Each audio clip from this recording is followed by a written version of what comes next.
বিরতির পর আবারও স্বাগত এশিয়ান সকালের সংবাদে। সঙ্গে আছে আমি কাউসার আহমেদ। এবার জানাবো সারা বাংলার খবর।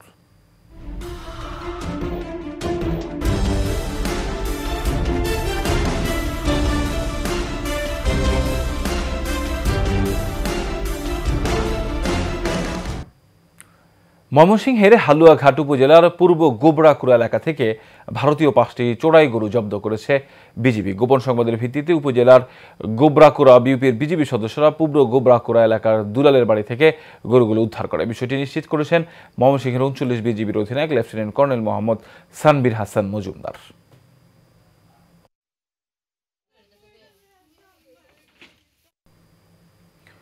নারায়ণগঞ্জের রূপগঞ্জে তারেক রহমানের রাষ্ট্র কাঠামো মেরামতের 31 দফা বাস্তবায়নে উঠান বৈঠক অনুষ্ঠিত হয়েছে। উপজেলার তারাবো পৌরসভার বিশ্ব রোড এলাকায় পৌর শ্রমিক দলের আয়োজনে এই উঠান বৈঠক অনুষ্ঠিত হয়। পৌর শ্রমিক দলের সভাপতি কামরুল হাসান রাহুলের সভাপতিত্বে এতে প্রধান অতিথি ছিলেন পাট শ্রমিক দলের সাধারণ সম্পাদক আব্দুল খায়ের রাজা।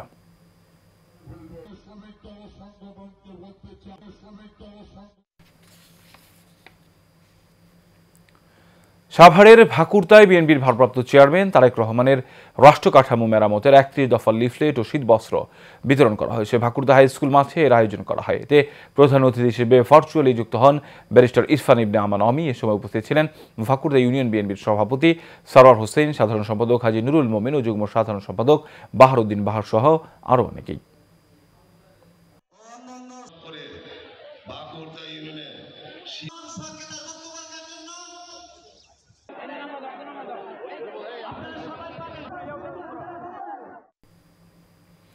চট্টগ্রামের ফটিকছড়ির লেলাং ইউপি চেয়ারম্যান সরওয়ার উদ্দিন চৌধুরী শাহিনের বিরুদ্ধে মিথ্যা মামলা প্রত্যাহার ও নিঃশর্ত মুক্তির দাবিতে মানববন্ধন করা হয়েছে।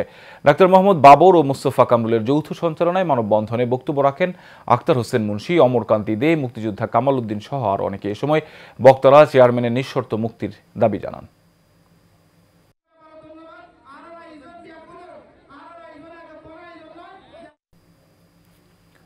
চাঁদপুরের ফরিদগঞ্জে রামদাসেরবাগ তালিমুল কোরআন নুরানি মাদ্রাসার বার্ষিক পরীক্ষার পুরস্কার ও বৃত্তি প্রদান করা হয়েছে।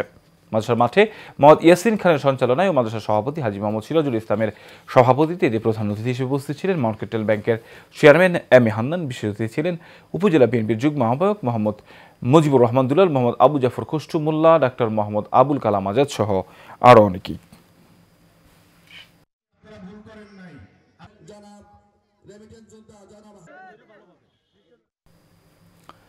খেলাধুলায় বাড়ায় বল, মাদক ছেড়ে খেলায় চল, এই প্রতিপাদ্যে সাভারের রাজাসন এলাকায় ব্যাডমিন্টন টুর্নামেন্ট অনুষ্ঠিত হয়েছে। এতে অংশ নেয় জলপাই বাগান নাইট রাইডার্স বনাম কলাবাগান ক্রীড়া চক্র।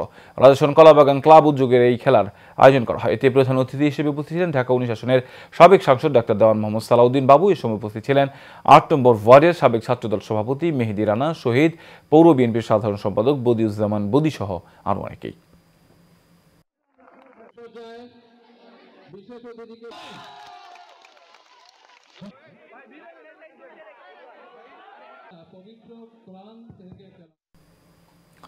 উন্নত বিশ্বের মতো ফরিদপুরে চালু হলো হলিডে মার্কেট। শুক্রবার সকাল 10টা থেকে রাত 8টা পর্যন্ত শহরের সিভিল সার্জনের কার্যালয়ের সামনে আয়োজন করা হবে এই মেলায় অংশগ্রহণ করে 23টি দোকান। অনলাইনের মাধ্যমে নানা পণ্য বিক্রি করেন দোকানিরা। এর মধ্যে রয়েছে হাতের কাজের ড্রেস, প্লায়ার, জুটের পণ্য, পাটের ব্যাগ, ফুল, কাপড় ও কসমেটিক্স সহ নানা পণ্য। এছাড়া রয়েছে হোমিওপ্যাথি মেডিকেল ক্যাম্প। উদ্যোক্তা লুভাবা জান্নাতের উদ্যোগে এই মেলার আয়োজন করা হয়।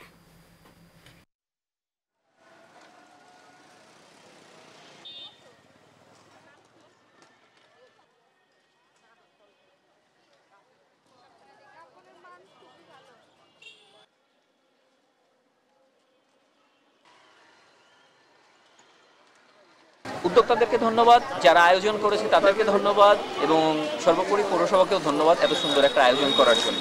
এরকম আরো বৃদ্ধি পাক হলিডে মার্কেট, আরো আয়োজন বেশি বেশি হোক, আমরা যাতে উপকৃত হতে পারি।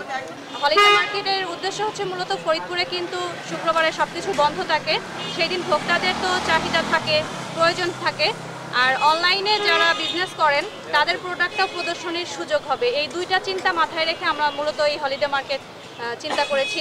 গরু মাংসের আচার, ইলিশ মাছের আচার, পরে আমলকির মোরব্বা, কাঁচা তেঁতুলের মোরব্বা, রসুনের আচার, হোমমেড আপনার আছে পাটিসাপটা পিঠা, বিভিন্ন আইটেমের পিঠা, কেক, সমস্ত কিছুই আমি তৈরি করি নিজের হাতে। সবকিছু সকাল 10টা থেকে আসতে এই পর্যন্ত তো অনেক সাড়া পাচ্ছি, আলহামদুলিল্লাহ অনেক ভালো।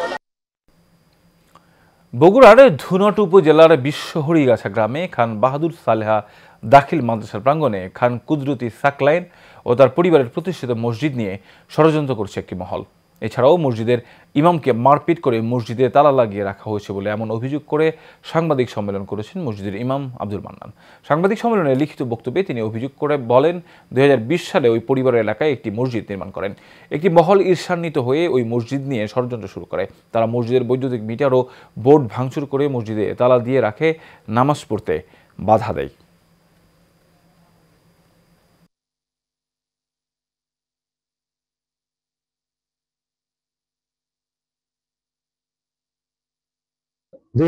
সালের মাদ্রাসার জমিতে মসজিদটি নির্মাণ কাজের শুরু থেকে ইকবাল কায়েস, নয়ন এবং রায়হান জড়িত ছিল।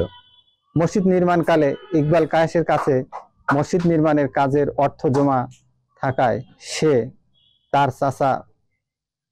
চাচা রাশেদ এবং রায়হান মসজিদের বেশ কিছু টাকা আত্মসাৎ করায় মসজিদের নির্মাণ কাজ থেকে তাদের বিরত রাখা হয়। এতে তারা ক্ষিপ্ত হয়ে মসজিদের বিরোধিতা করতে থাকে। গ্রামের পাশাপাশি মসজিদ করছে, নামাজ পড়তে গেলে আমাকে মারধর করে, বাধা দেয়, নামাজ পড়া যাবে না। ওরাও গ্রামে, আমরা ওই গ্রামে থাকি। আমরা কোনো কাঁচা ফেলা থাকি না, গরিব মানুষ, খায় কামলা দেখে সেটা কাজ করে, তাই নামাজ পড়ি। নয়ন আমাদের মারধর করে। আমরা মুসল্লি, কিন্তু আমাদের গাবড়ায় আমাদের মারধর করে, আবার আমাকে তুলে নিয়ে আসে। সেটা হচ্ছে 1 নম্বর ইমরুল কায়েস খান, আর 2 নম্বর ইমরুল কায়েস নয়ন, এনামুল এবং ইবনে হাসান রনি, এবং এনা শুধু একজনের আদেশ ক্রমে এবং হুকুমে, সেটা অ্যাডভোকেট তেজানুর রহমান খান ঠান্ডুর হুকুমে তারা এগুলা করে। চট্টগ্রামের লোহাগড়ায় পৈতৃক জমি দখল ও সন্ত্রাসী হামলার প্রতিবাদে সংবাদ সম্মেলন করেছেন ভুক্তভোগী এক পরিবার। ভুক্তভোগী হাফিজ মাওলানা আলমগীর লিখিত বক্তব্যে বলেন, দীর্ঘ 70 বছর যাবৎ জমি ভোগ দখল করে আসছেন তারা, কিন্তু হঠাৎ প্রতিপক্ষ ক্ষমতার অপব্যবহার করে সন্ত্রাসী দিয়ে জমি দখল করার চেষ্টা করে। এতে বাধা দিলে নারীদের উপর হামলা চালানো হয়।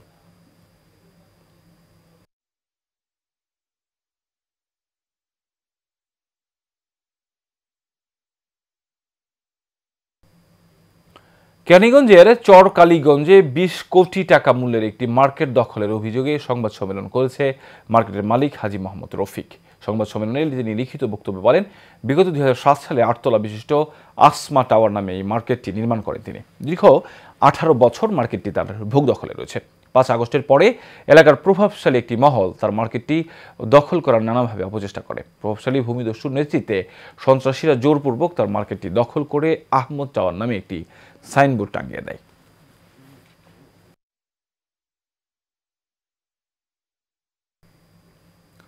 নওগাঁয় একটি বেসরকারি উন্নয়ন সংস্থার বার্ষিক শিক্ষা কর্মশালা অনুষ্ঠিত হয়েছে। নওগাঁ শহরের ডানা পার্কের মিলনায়তনে এই কর্মশালা আয়োজন করা হয়। কর্মশালায় 33 জন শিক্ষা সুপারভাইজার অংশ নেন। সংস্থাটির নওগাঁ সিনিয়র জেলা ব্যবস্থাপক TM আব্দুল হালিমের সভাপতিত্বে কর্মশালায় প্রধান অতিথি হিসেবে উপস্থিত ছিলেন শিক্ষা কর্মসূচির প্রধান সামিউল হক।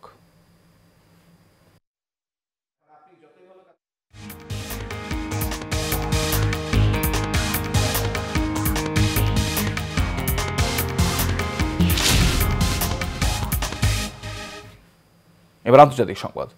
ক্যালিফোর্নিয়ার দাবানলের বিরুদ্ধে লড়াই করতে যুক্তরাষ্ট্রের পাশে দাঁড়ানোর ঘোষণা দিয়েছে প্রতিবেশী দেশ কানাডা। কানাডা যুক্তরাষ্ট্রের অঙ্গরাজ্য বানানোর হুমকি দিয়ে আসছেন নবনির্বাচিত মার্কিন প্রেসিডেন্ট ডোনাল্ড ট্রাম্প। ট্রাম্পের এমন বক্তব্যের প্রতিবাদও জানিয়েছেন কানাডার প্রধানমন্ত্রী জাস্টিন ট্রুডো। এর মধ্যেই যুক্তরাষ্ট্রের লস অ্যাঞ্জেলেসে পড়েছে দাবানলে। আগ্রাসী আগুন জ্বলে পুড়ে ছারখার হয়ে গেছে লাখো ঘর বাড়ি ও বিষয় সম্পত্তি। প্রাণ হারিয়েছেন অনেক মানুষ। এমন পরিস্থিতিতে দাবানলের বিরুদ্ধে লড়াই করতে সহায়তার জন্য 60 জন দমকল কর্মী পাঠাচ্ছে কানাডা। পাশাপাশি সাহায্যের হাত বাড়িয়েছে মেক্সিকো।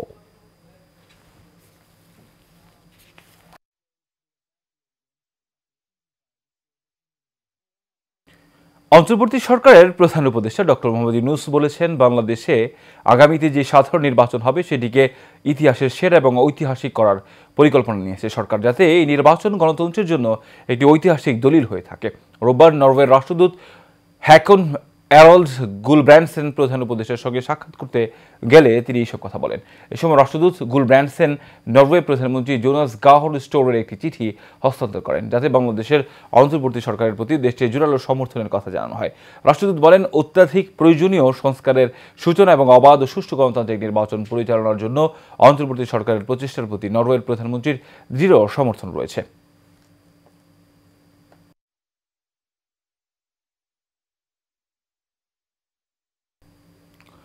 বিভিন্ন পণ্য ও সেবার ভ্যাট বাড়লেও সাধারণ মানুষের উপর খুব বেশি প্রভাব পড়বে না বলে দাবি করেছেন প্রধান উপদেষ্টার প্রেস সচিব শফিকুল আলম। রোববার সন্ধ্যায় ফরেন সার্ভিস একাডেমিতে এক সংবাদ সম্মেলনে দাবি করেন তিনি। বলেন, বাংলাদেশের ট্যাক্স জিডিপির যে অনুপাত হার, এটা 2021 সালের পর থেকে খুব নেমে যাচ্ছে। ফলে 5 মাসের ট্যাক্স ঘাটতি রয়েছে 42,000 কোটি টাকা। বাংলাদেশের গ্রোথের জন্য ট্যাক্সটা একটা জায়গায় নিতে হবে।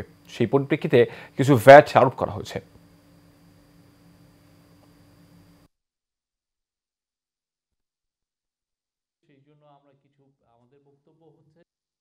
আমাদের ম্যাক্রো ইকোনমিক স্ট্যাবিলিটির খুবই দরকার। আপনার যদি ম্যাক্রো ইকোনমিক স্ট্যাবিলিটি না থাকে, আপনি নিজেই দেখবেন যে না, আপনার টাকার মান কমে যাচ্ছে। আপনার 120 টাকা ডলার, এখন আপনি 125 টাকায় ডলার কিনছেন, একটা সময় আসবে আপনার 190 টাকা দিয়ে কিনতে হবে। আমাদের ম্যাক্রো ইকোনমিক স্ট্যাবিলিটি বাড়ানোর জন্য আমাদের ট্যাক্স রেভিনিউ রেশিওটা, ট্যাক্স জিডিপি রেশিওটা বাড়াতে হবে। এটা এমন জায়গায় চলে গেছে, সেটা আর সাস্টেনেবল না। 2025 সালে নির্বাচন হওয়া জরুরি বলে মন্তব্য করেছেন বিএনপির স্থায়ী কমিটির সদস্য আমির খসরু মাহমুদ চৌধুরী। রোববার ঢাকায় নিযুক্ত ইউরোপীয় ইউনিয়নের রাষ্ট্রদূত মাইকেল মিলারের সাথে বিএনপির মহাসচিব সহ একটি প্রতিনিধি দলের বৈঠক শেষে মন্তব্য করেন তিনি। বিকেলে গুলশানে বিএনপির চেয়ারপারসনের কার্যালয়ে এই বৈঠক অনুষ্ঠিত হয়। আমির খসরু মাহমুদ চৌধুরী বলেন, আলোচনা মূলত নির্বাচনী রোডম্যাপ নিয়ে হয়েছে। বিএনপি তাদের জানিয়েছে, গণতান্ত্রিক প্রক্রিয়া অব্যাহত রাখার জন্য নির্বাচনের কোনো বিকল্প নেই। বৈঠকে বিএনপির মহাসচিব মির্জা ফখরুল ইসলাম আলমগীর, চেয়ারপারসনের পররাষ্ট্র বিষয়ক উপদেষ্টা কমিটির সদস্য ডক্টর আব্দুল মঈন খান এবং দলের সাংগঠনিক সম্পাদক শামা ওবায়েদ উপস্থিত ছিলেন।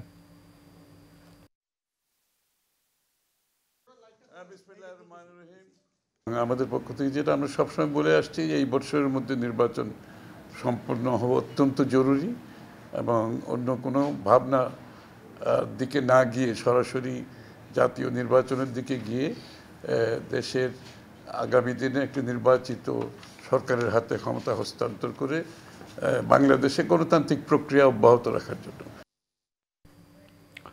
হত্যা মামলার পর এবার প্লট জালিয়াতি মামলার আসামি হলেন সাবেক প্রধানমন্ত্রী শেখ হাসিনা, শেখ রেহানা ও তাদের সন্তানরা। তথ্য গোপন করে পূর্বাঞ্চল রাজধানী উন্নয়ন কর্তৃপক্ষ রাজুকের প্লট নেওয়ার অভিযোগে রোববার এই মামলার অনুমোদন দেয় দুদক।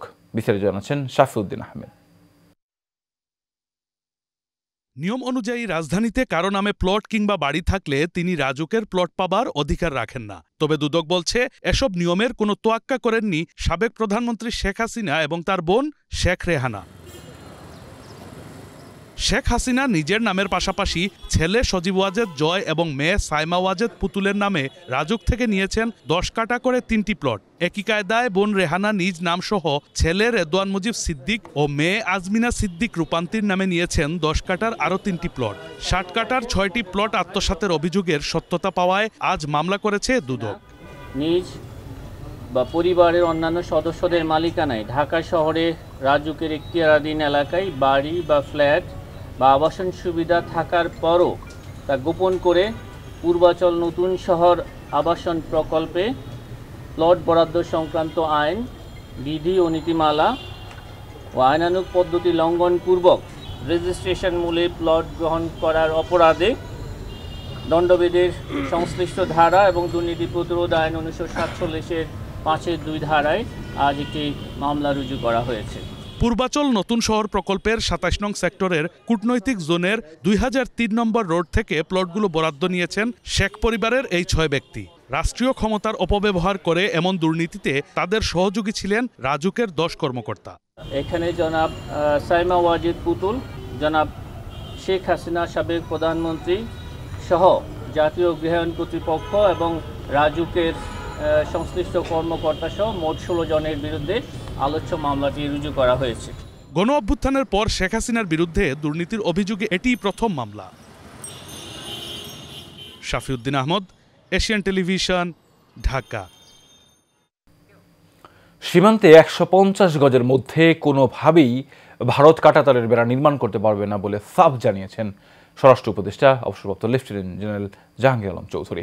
রোববার বাংলাদেশ ভারত সীমান্ত পরিস্থিতি নিয়ে সচিবালয়ে সংবাদ সম্মেলনে এই কথা বলেন তিনি। সীমান্ত নিয়ে যেসব অসম চুক্তি আছে তাও বাতিল করা হবে বলে জানান স্বরাষ্ট্র উপদেষ্টা।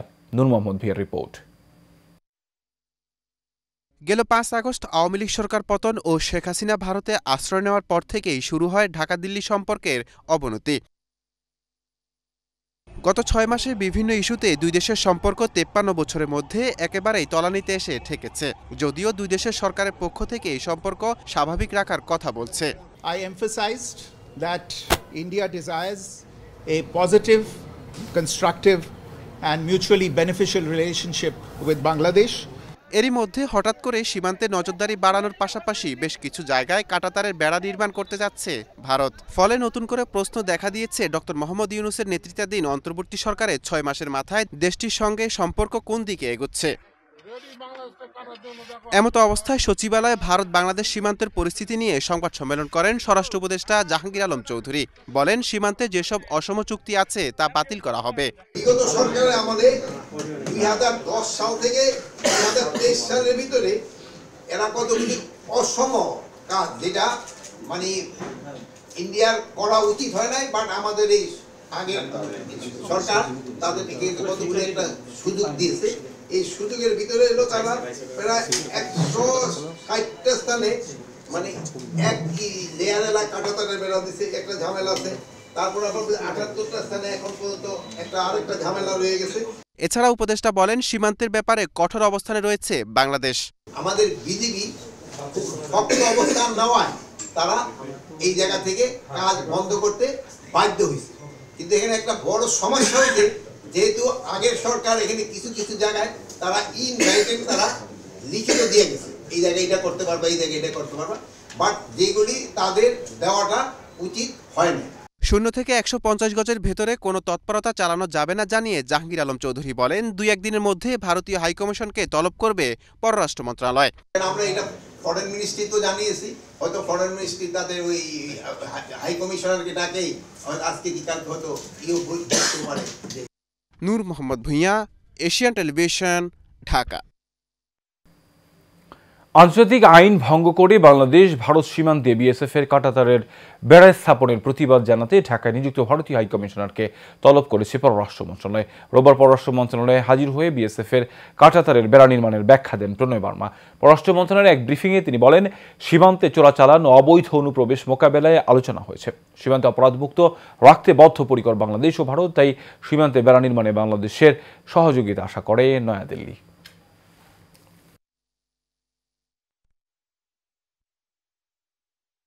তারেক রহমানের রাষ্ট্র কাঠামো মেরামতের 31 দফা বাস্তবায়নে চট্টগ্রাম নগরীর বিভিন্ন এলাকায় লিফলেট বিতরণ করা হয়েছে। চট্টগ্রাম উত্তর জেলা সভাপতি ওহিদুল ইসলাম চৌধুরী শরীফের সভাপতিত্বে এই কর্মসূচিতে উপস্থিত ছিলেন জিয়া মঞ্চের কেন্দ্রীয় সহ সভাপতি ওয়াকিল আহমদ, চট্টগ্রাম উত্তর জেলা জিয়া মঞ্চের সাধারণ সম্পাদক মোহাম্মদ মঞ্জুরুল ইসলাম।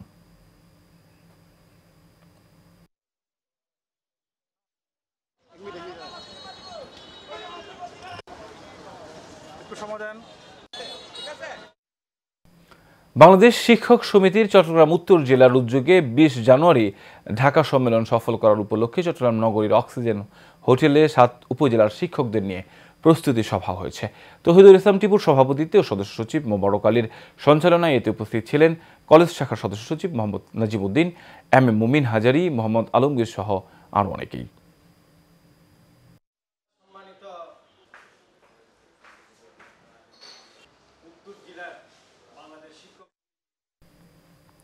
সামাজিক যোগাযোগ মাধ্যমে বানোয়াট ও মিথ্যা তথ্য প্রচারের প্রতিবাদে সংবাদ সম্মেলন করেছেন নারী উদ্যোক্তা শামীম আক্তার তমা। চট্টগ্রাম প্রেস ক্লাবের এস রহমান হলে এই সংবাদ সম্মেলনের আয়োজন করা হয়। সংবাদ সম্মেলনে তিনি বলেন, গত 8 জানুয়ারি তমা বিউটি যৌন একাডেমি থেকে মেকআপ ওয়ার্কশপ অ্যাওয়ার্ড প্রোগ্রামের অর্গানাইজ করা হয়। সেই প্রোগ্রামে দেশের বিভিন্ন প্রান্ত থেকে 120 জন নারী উদ্যোক্তা অংশগ্রহণ করেন, কিন্তু সুন্দর অনুষ্ঠানটি প্রতারক মাসুদ খানের জন্য পণ্ড হয়ে যায়।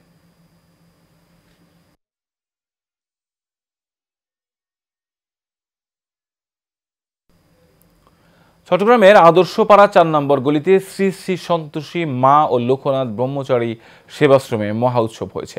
অষ্টপ্রহরব্যাপী মহানাম যজ্ঞ চলবে আগামীকাল পর্যন্ত। এতে পুরোহিত করেন মন্দিরের সাধিকানন বালাদেবী। উপস্থিত ছিলেন মহারাজ বেনু ব্রহ্মচারী, প্রশান্ত ভট্টাচার্য, বিজন বালা সহ আরও অনেকেই।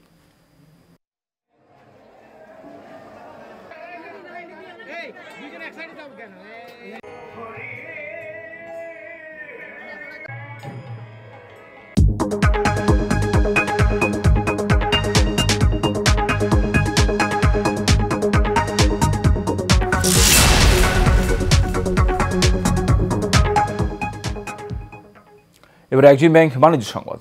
বিশ্বের সবচেয়ে পুরনো মোটরসাইকেল ব্র্যান্ড রয়্যাল এনফিল্ড, যা গেল বছরের 21 অক্টোবর ইফাদ মোটরস লিমিটেডের হাত ধরে বাংলাদেশে যাত্রা শুরু করে, আর ক্রেতাদের কাছে ডেলিভারি দেওয়া শুরু হয় 12 জানুয়ারি থেকে। ইফাদ মোটরস লিমিটেড তাদের ঢাকা তেজগাঁও ফ্ল্যাগশিপ শোরুম থেকে প্রি বুক করা মোটরসাইকেলগুলোর ডেলিভারি শুরু করে। এর আগে গেল বছরের 22 অক্টোবর লঞ্চিংয়ে একদিন পর থেকে রয়্যাল এনফিল্ড তাদের আইকনিক মোটরসাইকেলগুলোর প্রি বুকিং নেওয়া শুরু করে। এছাড়াও চলতি মাসের মধ্যেই বাংলাদেশের বিভিন্ন প্রান্তে রয়্যাল এনফিল্ড তাদের 9টি এক্সক্লুসিভ ডিলার শোরুম চালু করবে এবং এই শোরুমগুলো থেকেও মোটরসাইকেলের ডেলিভারি করা হবে। পাশাপাশি 2025 সালের ফেব্রুয়ারি থেকে আরও এক্সক্লুসিভ ডিলার পয়েন্ট উদ্বোধন করা হবে।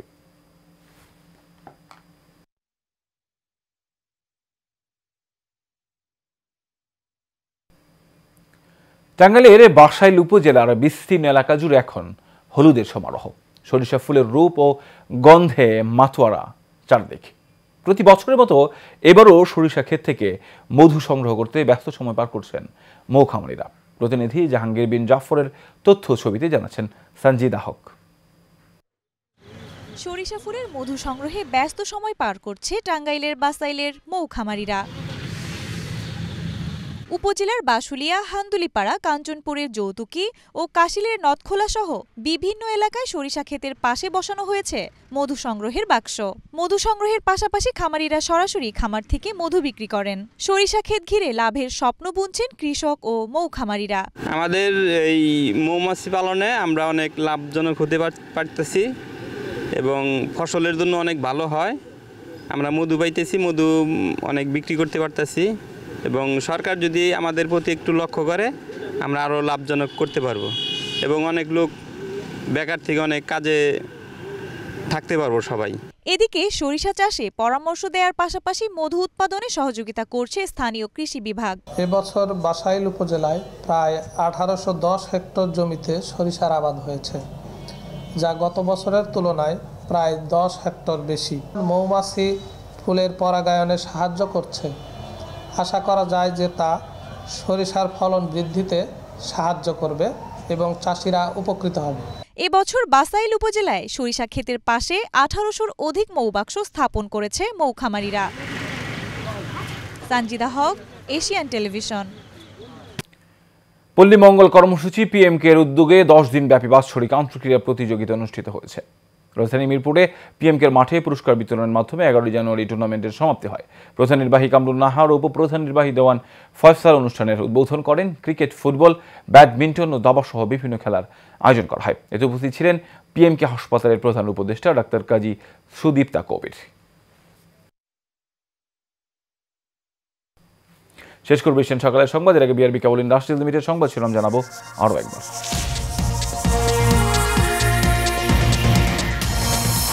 ইতিহাসের সেরা নির্বাচন করতে চায় সরকার, নরওয়ের রাষ্ট্রদূতকে জানালেন প্রধান উপদেষ্টা। বাংলাদেশকে সমর্থন অস্ট্রোর। এবছর এই জাতীয় নির্বাচন জরুরি বলে মনে করে বিএনপি। ইউরোপীয় ইউনিয়নের রাষ্ট্রদূতের সাথে বৈঠক শেষে জানালেন আমির খসরু। পূর্বাঞ্চলে প্লট নেওয়ার ক্ষেত্রে মিলেছে শেখ হাসিনা পরিবারের দুর্নীতির প্রমাণ। হাসিনা সহ পরিবারের 6 সদস্যের বিরুদ্ধে মামলা। এবং বিজেপির বাধায় সীমান্তে বেড়া নির্মাণ বন্ধ করল বিএসএফ। তলবের পর হাজির হয়ে সহযোগিতা চাইলেন প্রণয় বার্মা।